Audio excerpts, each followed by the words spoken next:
Olá, pessoal. Hoje nós estamos aqui com Rodrigo Almeida. Para mim, o designer que mais expressivo, né, dessa leva de design, dessa gente boa de design brasileiro.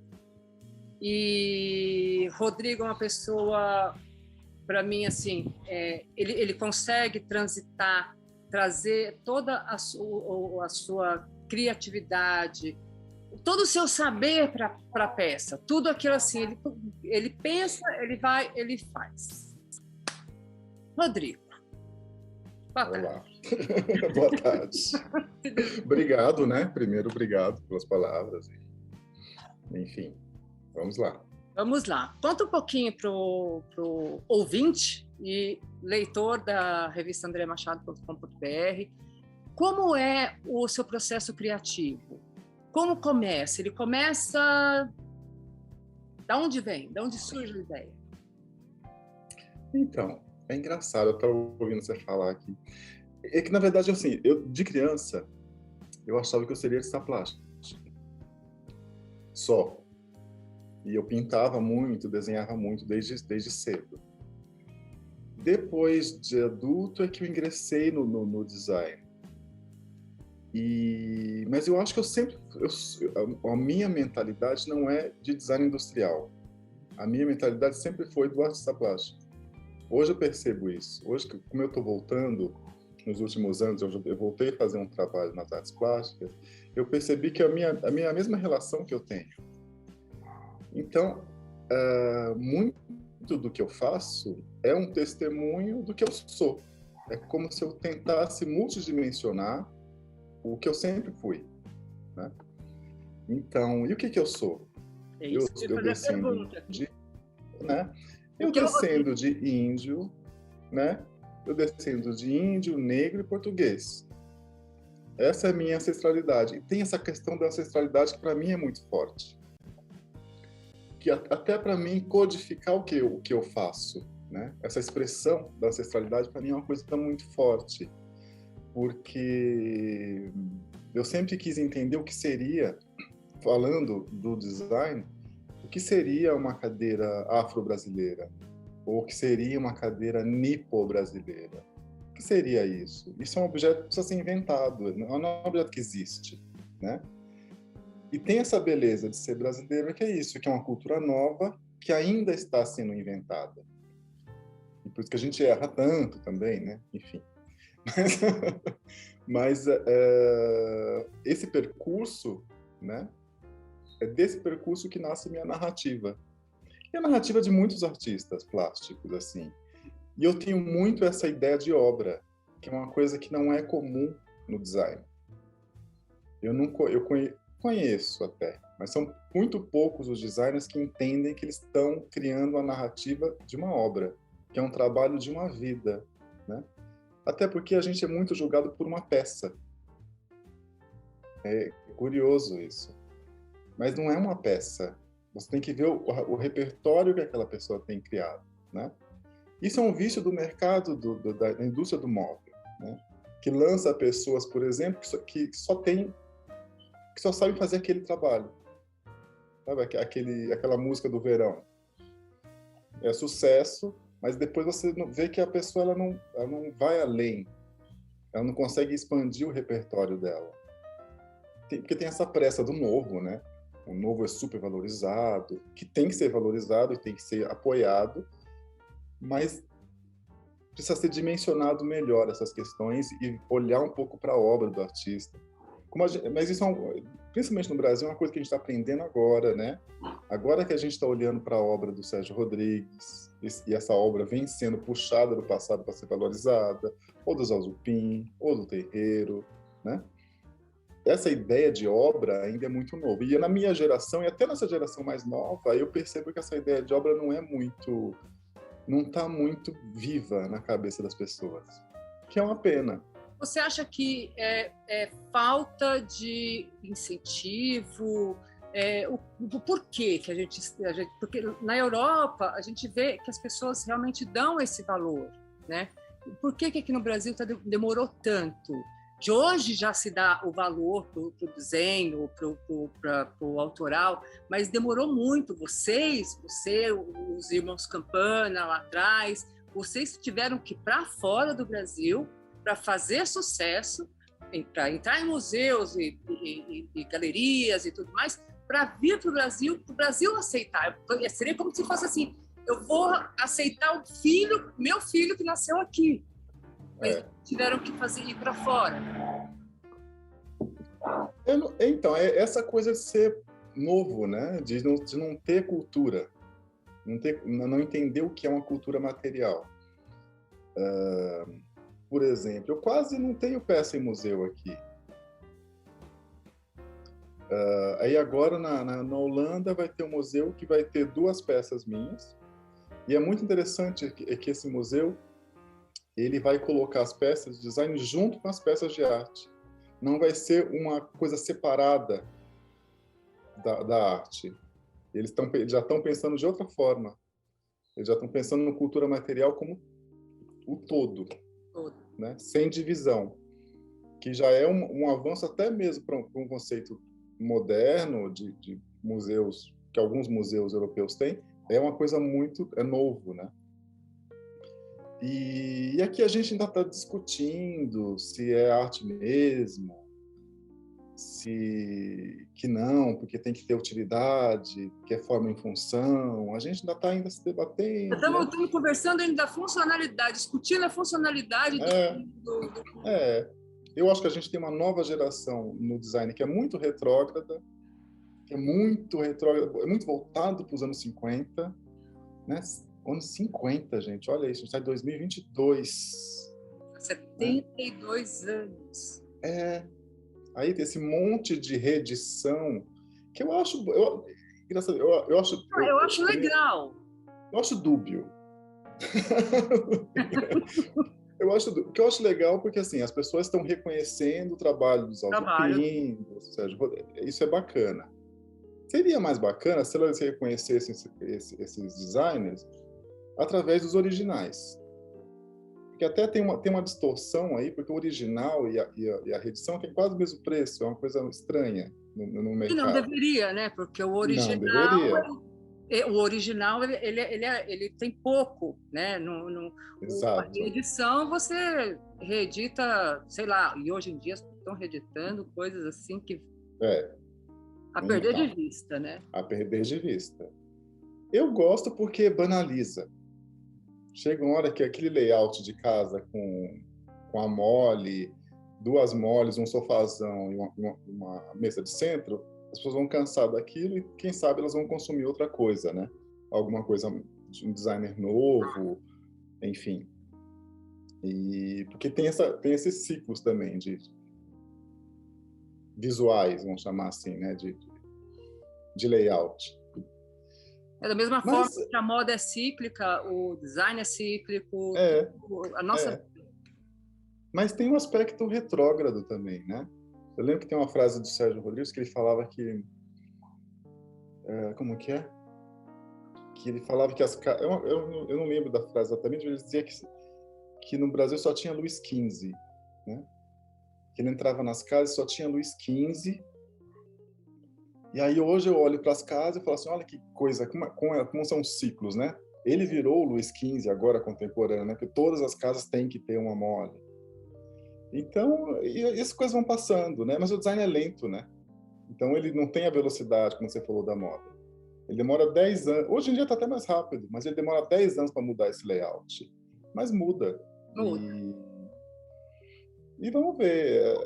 Mas eu acho retrógrado, anyway. Essa supervalorização, porque isso afeta uma geração que está aí, que só consegue trabalhar fazendo revisão dos anos 50. Né? Eu acho uma pena. Eu acho uma pena que se perdeu o conceito de vanguarda. Não, perdeu o conceito de vanguarda e o conceito e também perdeu-se a visão, o olhar lá para frente, vamos fazer diferente, sabe? Não precisa. Exato. Tudo tem pé? Tem. Ok, isso não tem como a gente mudar. Uma cadeira pode até não ter pé, ela pode ser. Pode. É o chão, que faz, mas não faça uma coisa. né? Pois é. A gente, é muito triste quando eu vejo a cópia. A reedição autorizada, perfeito, é autorizado pela família, mas a cópia... E muitas vezes Mas é difícil fazer cópia das suas peças. É bem difícil. É bem difícil. Ninguém consegue fazer o que você faz com a madeira, com a junção, com as colagens, o trabalho que ninguém... É difícil, é muito difícil. E também não interessa.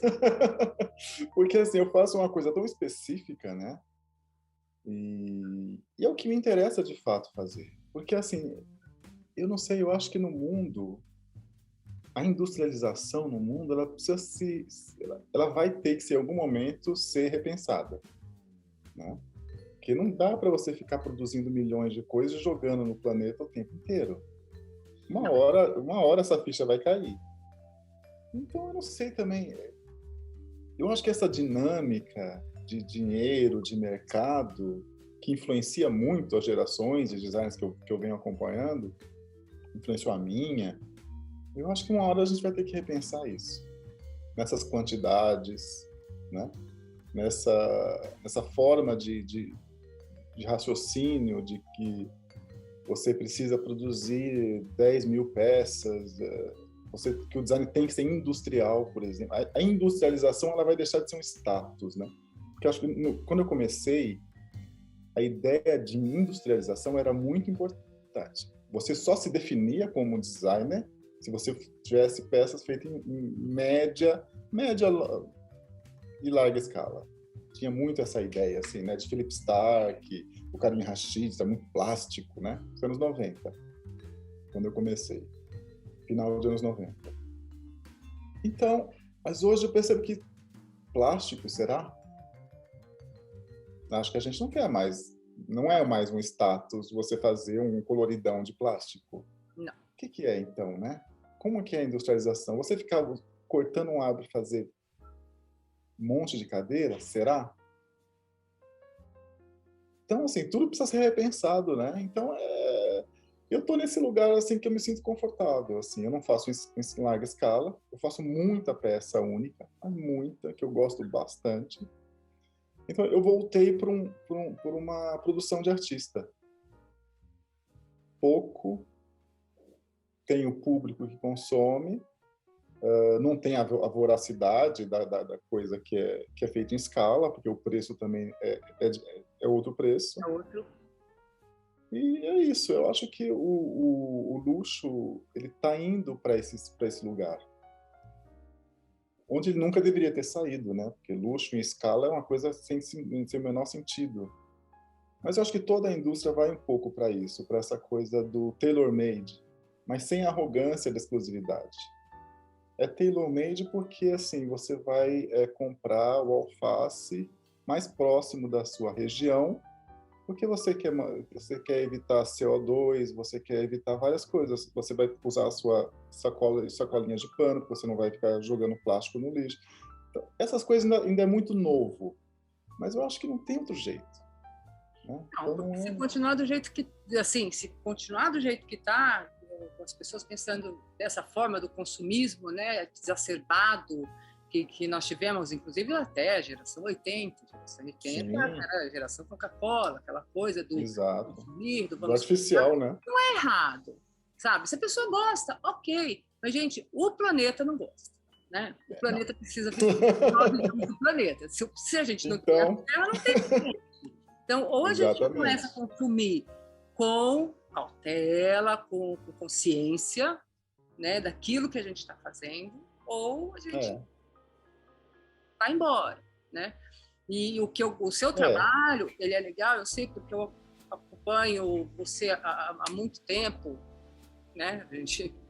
E eu gosto porque você usa, por exemplo, você vai pegar um jacarandá, você não vai tirar ela da mata, você vai pegar uma peça de jacarandá que poderia ir para o lixo ou não, ou você vai adquirir uma porta de jacarandá que a pessoa que está lá vendendo, ela precisa estar colocando uma outra porta, né? Então você reusa o que já está usado. Sim. E Sim, transforma. porque tem muito material nobre, né? Tem muito material nobre que a gente tem no Brasil, tem uma cultura de renovação, né? Então a pessoa compra um apartamento dos anos 50 e ela não quer um piso de taco, ela não quer aquela estante de jacarandá fixa, ela manda arrancar tudo e joga fora, né? É uma realidade que a gente vive. Um móvel de época, as pessoas não passam móvel de geração, elas jogam fora. A gente sabe que é assim, né? É uma estética casa-cor, né? Que é uma estética, eu brincava de chamar que é uma estética Alphaville, né? Que é porcelanato e, enfim. É errado. Como estética, para mim, não tem certo ou errado. Agora, como consumo, a gente precisa entender melhor isso de certo e errado. Será que precisa jogar tudo fora? A indústria, ela quer vender, né? Ela quer vender o novo. Então, mas esse modelo vai quebrar. Em algum momento ele quebra, né? Porque, por exemplo, eu estava discutindo sustentabilidade com o pessoal de uma faculdade no Rio. E, na verdade, o designer, ele é um cidadão, né? O designer é a pessoa que, né? Ele é um cidadão e ele pode fazer a postura dele com a sustentabilidade uma postura de cidadania.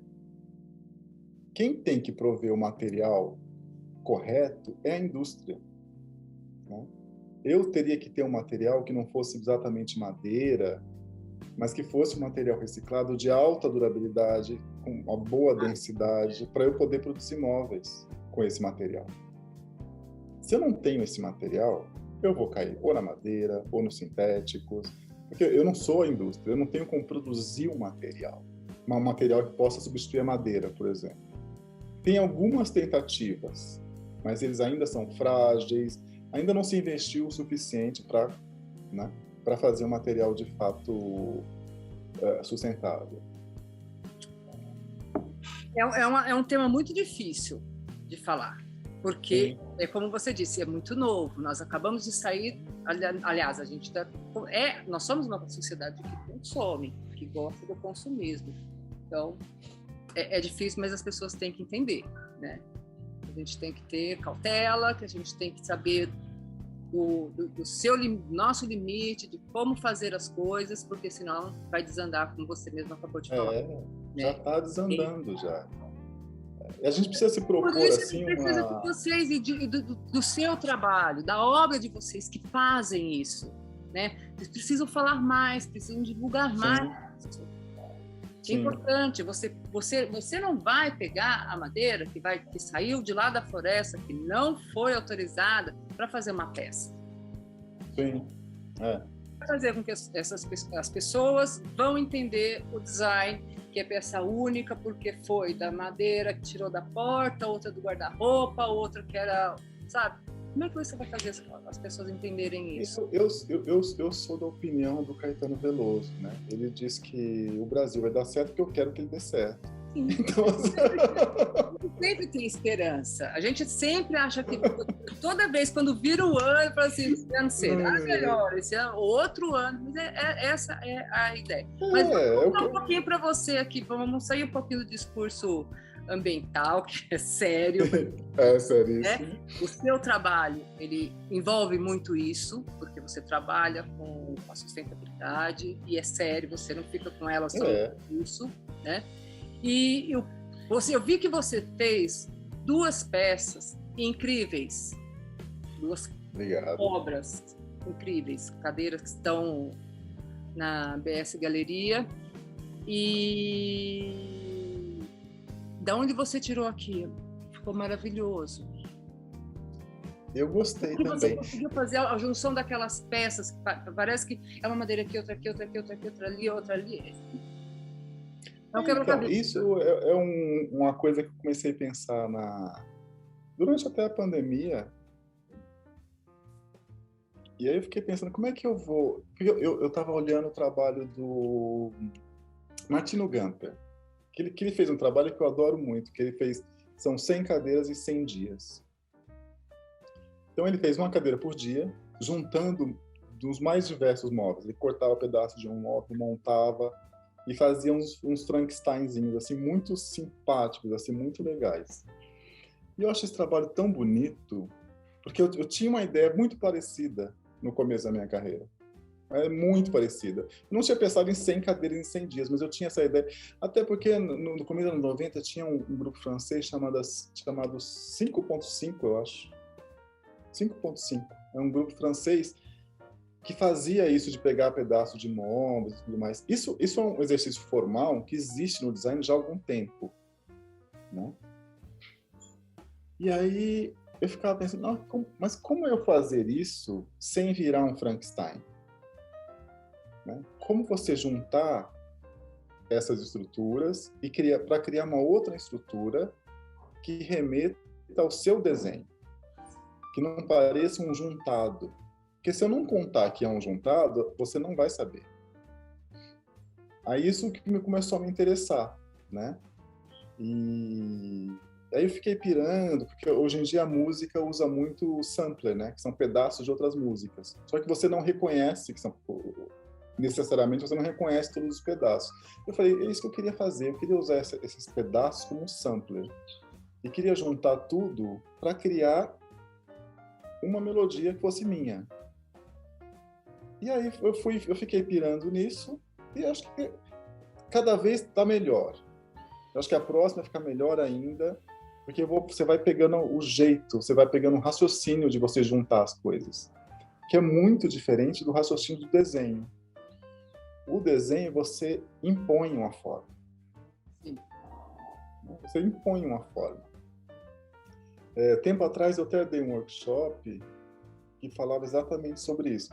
Que assim, o desenho é o seu ego projetado. Né? Então, você impõe uma imagem. Quando você é artesão, eu acho que é importante o design ter um pouco dessa relação artesanal, porque ele mostra mais emocionalmente quem você é. Porque através da sua habilidade, você mostra até onde você consegue ir. E nesse trabalho, eu me sinto muito feliz em fazer, porque como eu estou cada vez mais trabalhando melhor esses samplers, né, esses pedaços, eu percebo que eu estou indo cada vez mais longe, sem impor uma imagem. Ao mesmo tempo, eu imponho uma imagem. Eu acho uma forma muito inteligente, modéstia à parte, de você conseguir um resultado. É uma outra forma, assim, é um outro caminho de conseguir um resultado, assim, que eu acho muito, muito legal. Assim. Eu acho que, por exemplo, os Campana, por exemplo, eles têm um caminho diferente de conseguir o resultado, que eles chamavam no começo da carreira, até hoje falam assim, que é a tal da gambiarra, né? Que me lembra, tipo, o Tom Zé. Tom Zé fala, o Tom Zé sempre falou, eu faço essa música porque eu não sei fazer outra. Né? Então ele criou um caminho, uma conexão, né? Lá nas sinapses dele, não sei, ele criou um caminho que cria um resultado. E eu acho muito bacana essa coisa de você criar um caminho que cria um resultado. Que eu acho que o caminho do futuro é o caminho mais voltado para o artesanato do que para a indústria. É você criar menos e para um público mais acertado do que essa coisa da grande produção, da grande distribuição. E na hora que você cria menos, você tem uma certa limitação técnica. Você tem uma certa limitação de produto, né? Porque eu vou comprar um couro ou um tecido o mais próximo possível. Não vou mandar trazer da China. Mas a aplicação técnica desse material que eu tenho o mais próximo possível, eu vou ter que criar um caminho para eu conseguir fazer daquilo o melhor possível, né? Então é muito curioso isso, né? Então a gente precisa se reeducar, meio que voltar um pouco ao passado, resgatar essas possibilidades e essas invenções técnicas através do que você tem na mão, né? E é isso. Eu fiz um projeto até que eu apresentei, né, com a Beth. O que a gente tinha que fazer? A gente tinha que trabalhar com artistas populares. Aí como é que eles fazem? Eles pegam um tronco, eles pegam um material que eles têm ali, na mão deles. E eles fazem coisas lindas, né? Você tem o véio em Alagoas, tem E eles conseguem criar uma forma de expressão e você percebe que cada um tem a sua expressão. Todos eles usam tronco e tinta colorida, né? Então, dá para fazer muito com muito pouco, né? Dá para você subverter, eles não têm muito maquinário. Então, às vezes, eles usam tronco quase como Fazem eles à fazem mão, na natura. praticamente. Muita coisa eles fazem, é tudo ali. Eu Sim, vi a e exposição, ficou linda a ficou exposição. linda. Então, a maneira que você pensa o material, o raciocínio que você cria, é capaz, sim, de driblar qualquer impossibilidade técnica e criar um objeto incrível. Que é uma questão desde muito tempo, né? Tem uma coletânea de textos da Lina Bobari que chama Tempos de Grossura, o Design no Impasse, que ela fala justamente dessa grossura que é esse design, que é esse artesanato muito bruto que a gente tem. A gente não teve um desenvolvimento técnico artesanal, né? Então é muito difícil produzir design no Brasil por isso. Muito difícil. Porque você pega um artesão marceneiro ou qualquer um deles, e você fala assim, isso aqui está com defeito. E fala assim, não, mas isso é feito à mão, é assim mesmo. Não é. E a gente trabalha meio que driblando, né? Você vai... Esse pensamento da gambiarra de Campana é muito bacana. Porque é o que é? Você driblar. Né? É você dar um jeitinho no bom sentido. É. Né? Como começa, por exemplo? Você tem aquela a coleção construtivista, né? Uhum. Que foram feitas 4 peças. Sim, o jacarandá reciclado, o mogno também foi reciclado e uma em Não, roxinho. tudo foi reciclado. O roxinho também foi reciclado? Não, roxinho não, porque roxinho é uma coisa de reflorestamento. O roxinho tem os selos todos. Inclusive, o roxinho ia para o museu lá na Alemanha, né? Mas aí veio a pandemia e agora o roxinho esse ano ele vai para exposições em várias exposições na Europa, que a gente acabou de vender ele. É lindo, é lindo. E então você tem tudo isso mas você consegue trabalhar com todos os materiais. Você trabalha com corda, você trabalha com madeira. E qual deles é mais fácil de manusear? E como Rodrigo? Hoje fiz a pergunta lá atrás e você ainda não me respondeu. O seu processo criativo. Eu acho que o material mais fácil acho que é madeira. Por incrível que pareça. Eu acho que o material mais maleável. A cadeira África que foi de corda, você achou mais difícil do que... É mesmo? Por quê? Acho que sim. Porque a madeira ela é muito permeável à construção. Você pode cortar, pintar, ela é muito fácil você furar, é muito fácil você cortar, você lixa. Ela aceita todo tipo de interferência. Aço, e com pouca... A madeira aceita vários tipos de interferência com pouca técnica, com pouca ferramenta. Você consegue trabalhar, como eu falei agora, os meninos lá, eles pegam troncos de madeira e fazem escultura. Então você consegue trabalhar a madeira com um pouco recurso técnico. Os outros materiais já não é tão simples assim para você ter um resultado tão forte quanto. Às vezes é até fácil. Mas, assim, por exemplo, estofamento, por exemplo. Eu gosto muito de estofamento, que é uma coisa que hoje não... que eu acho que o design italiano ele surge através do estofamento. Então eu sempre olhei muito para o estofamento e tudo mais. É mais difícil.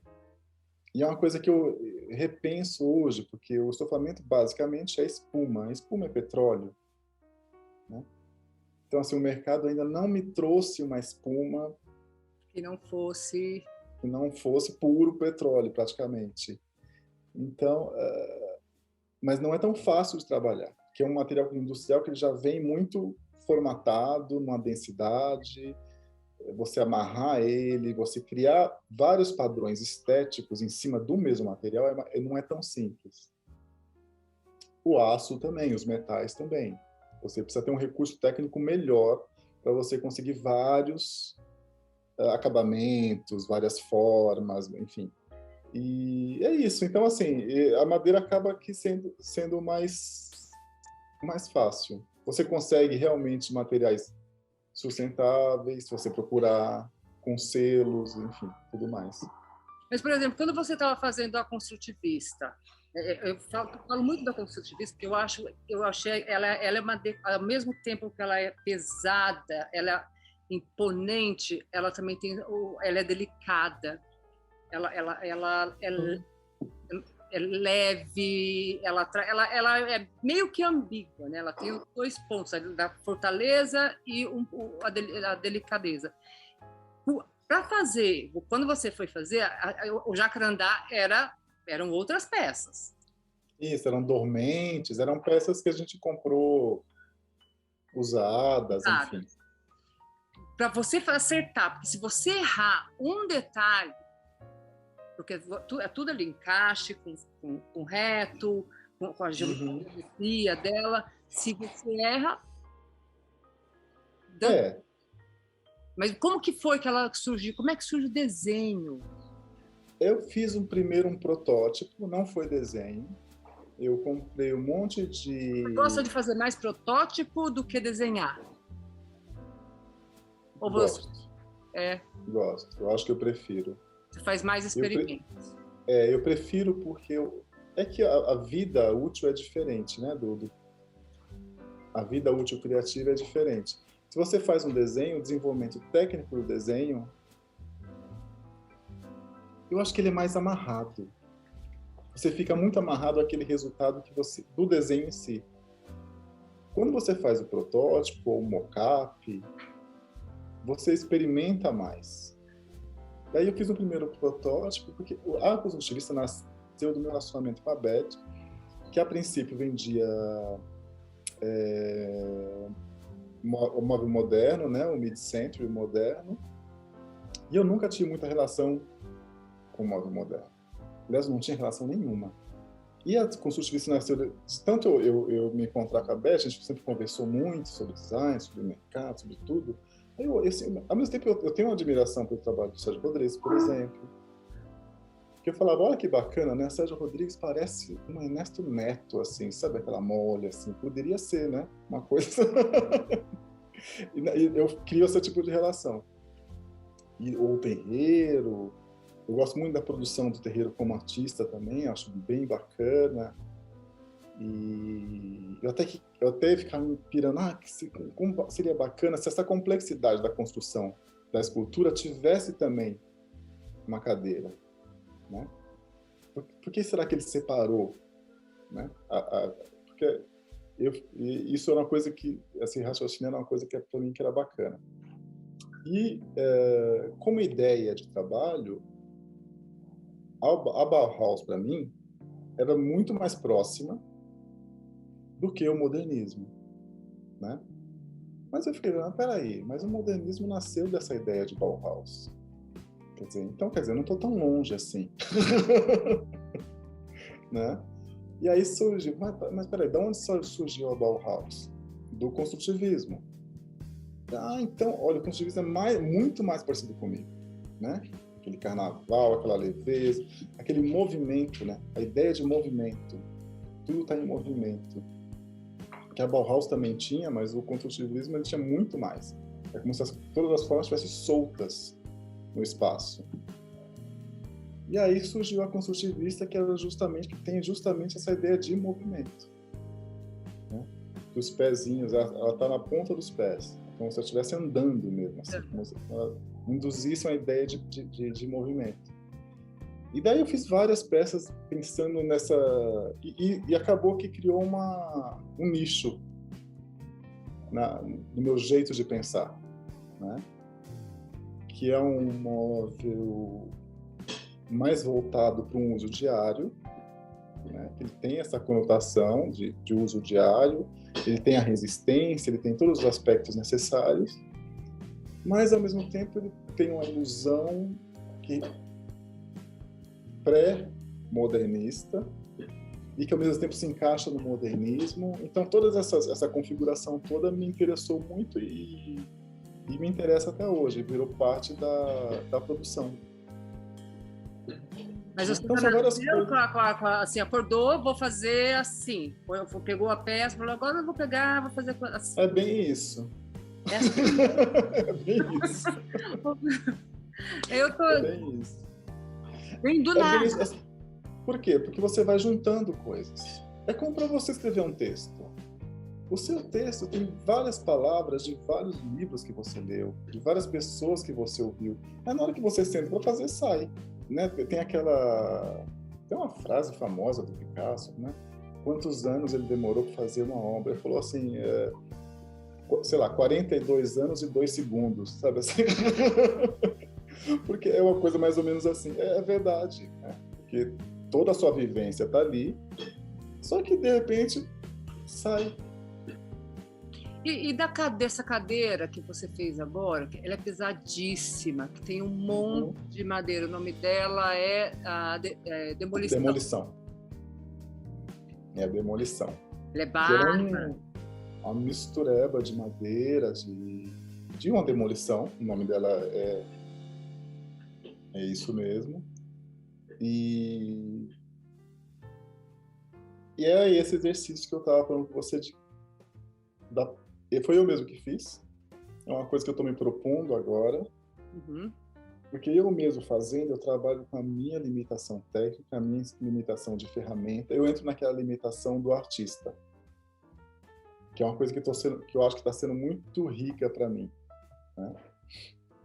Porque a gente teve gerações de designers que negaram a limitação. Porque quando você vai para a indústria, você manda fazer. Você não está interessado, assim, isso é tudo, o pessoal da indústria reclama de designer por conta disso. Mas você sabe como é que faz? Não. E eu estou interessado em saber como é que faz. Né?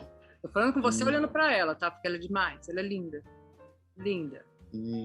Então, estou muito interessado nesse aspecto, assim, e eu vejo que as faculdades hoje que mais me interessam, que é a Design Academy, por exemplo, na Inglaterra também, a London University, enfim, a faculdade na Inglaterra que também tem essa mesma critério, que ela coloca os alunos para fazer. Né? Mas não importa o resultado técnico, é interessante você entender o percurso. E a Chinoiserie também, né, que é a última que eu fiz, que são com peças de... Ela é com ferro? Como ela... Toda em madeira. E essas partes perfuradas na lateral, o que é? Isso é metal. Isso é metal. Tá. Isso é metal. Você tirou isso da onde, esse desenho? Porque isso era alguma coisa. Essas peças de metal são peças que se usam em carpintaria de telhado. Nossa. Eu comprei eu sou rato de Leroy Merlin, de tudo. Home Depot, sabe assim? Só viaja, vai pro Home Depot, assim, nos Estados Unidos, fica procurando essas peças, esses encaixes, assim, de construção mesmo. Foi a maneira que eu encontrei de introduzir uma certa ideia gráfica, porque ela estava ficando tão natural no sentido assim dela parecer uma peça de época. Foi espetacular. E a cadeira Tangent Chair que você fez em 2012, que material é esse? Isso é aço inox. Linda!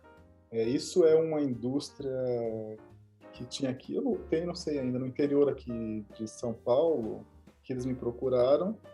Isso são filtros para óleo industrial. Como se fosse uma peneira feita de aço inox, que eles peneiram óleo industrial para reutilizar óleo industrial. É uma coisa bem específica de indústria. E essa indústria tinha alguns retornos, porque, às vezes, isso é uma coisa milimétrica, né? Sim. Não saía do padrão, né? Aí o cliente devolvia. E eles tinham vários dessas peneiras, que são os tubos, né, perfurados, lá, meio que perdidos. Aí eles sempre acharam que podiam fazer coisas com aquilo. E eles me procuraram e falaram assim, você não quer fazer uma coleção de mobiliário? O material é muito bonito, é um aço inox maciço, né? Material bem caro. Eu falei, tá, mas eu preciso quem faça. Eu não tenho mão de obra para trabalhar, porque esse é um material difícil de trabalhar. Não é qualquer solda, não é assim. Ele falou, não, acho que a gente consegue fazer isso na fábrica. E então foi, de novo, um trabalho de reutilização. Esse material Peça estava única? encostado. A gente fez peças únicas. Acho que foram 18 peças no total. Limitada.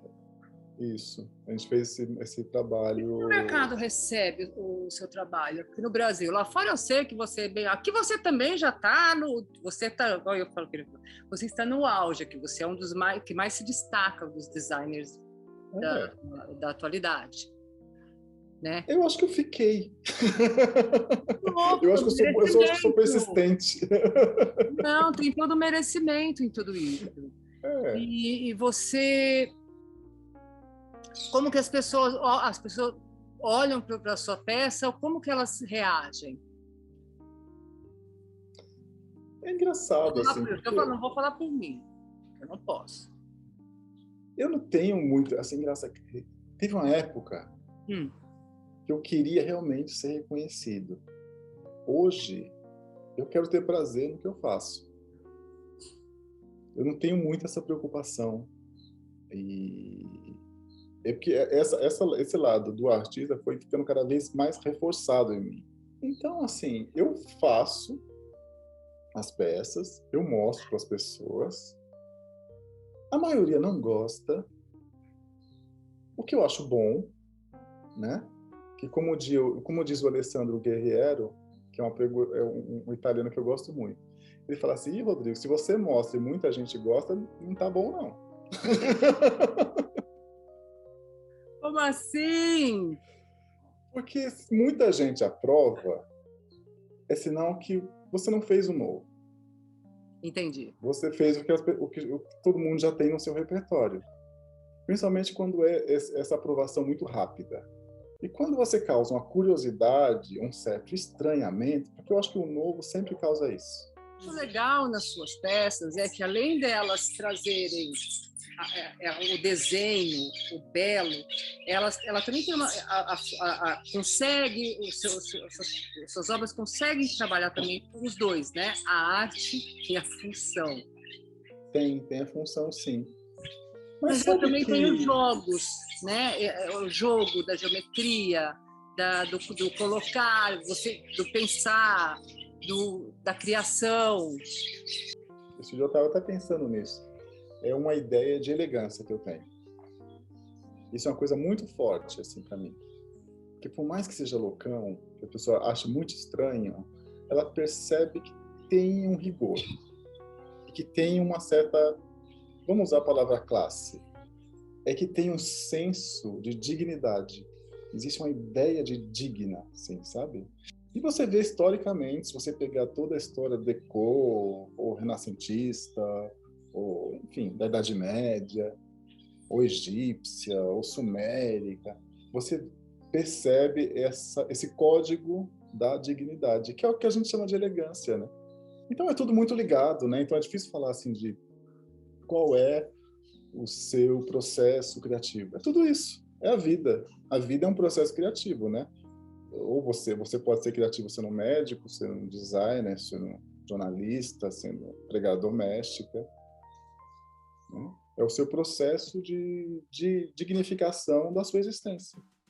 Você está fazendo uma produção, que eu fiquei sabendo, de vasos. Sim, sim. Me conta um pouquinho, pô. Então, isso é acho que é a terceira vez que eu faço uma produção com cerâmica. E é engraçado, porque assim, é muito mais próximo de uma arte decorativa do que do design. Que é uma bobagem também que as pessoas inventaram, que existe uma diferença, né?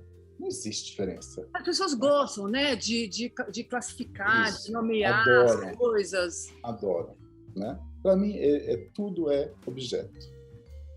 Né? Então, assim, o design ele seria mais um objeto abstrato. Ele tem uma condensação de forma mais abstrata. E a arte figurativa seria uma condensação de forma mais figurativa. Né? Então você tem as florzinhas, você tem os bichinhos, você tem uma criação lúdica mais figurativa, né? Mais palpável. Sim. As duas coisas podem ser tão boas quanto. Depende de quem faz. Depende de quem faz. E eu gosto de brincar muito com decorativo e vamos ver o que vai sair. Eu estou no meio dessa produção, as peças já estão foram pré-queimadas, aí eu pintei tudo, que eu resolvi pintar tudo à mão, que é uma coisa que não se faz em design, ou feito à mão no design, porque o design, a ideia do design na cabeça das pessoas é uma ideia de indústria, mas eu acho que isso já está mudando. Isso já não cola tanto mais, né? Então eu pintei à mão, cada peça vai ser única, e eu acho que daqui mais uns 10, 20 dias eu vou estar finalizando a montagem delas, que eu acumulo peças, aí eu vejo exatamente para onde elas vão. E qual é a quantidade? Já sei mais ou menos. Já sabe quantas peças? Eu acho que vai ser umas 12 peças. Vão ser umas 12 peças. Umas bem complexas, outras menos. Aí eu vou tendo uma conversa com cada uma delas. Tem tamanho, tem diferentes tamanhos? A maioria delas são grandes. São vasos de 40, tem vasos que vão ter 60 centímetros de altura. São peças bem grandes. Rodrigo, adorei o bate-papo. Quero falar, nós vamos muito ainda conversar, você vai vir muito ainda para cá com a gente. Obrigado. Adorei mesmo, saber como você tá, saber que você saiu de lá que tá bem aqui em São Paulo, voltou de novo para a terrinha. Tô bem, tô aqui por enquanto. E só tenho a agradecer a você, ao seu trabalho, esse papo gostoso que foi assim, falamos de tudo, falamos do seu design, falamos de filosofia, falamos Você até percebeu, André, que é a primeira vez que a gente conversa de verdade? Sim. Olha que coisa doida. E olha que tem muito, hein? Olha que eu te conheço, ó. A gente sempre, você tá chegando, tô saindo, é sempre uma coisa assim meio... rápida. Meio de passagem, né? Hoje a gente sentou e conversou mesmo, olha só. Valeu, né? Acho que sim, acho que pra mim depois de eu anos, gostei. 10 anos, 12, não sei quantos anos mais. Eu gostei. Eu também. Achei bom, né? Obrigado. Adoro. Até daqui a pouquinho e tchau, tchau. Beijo, tchau, tchau.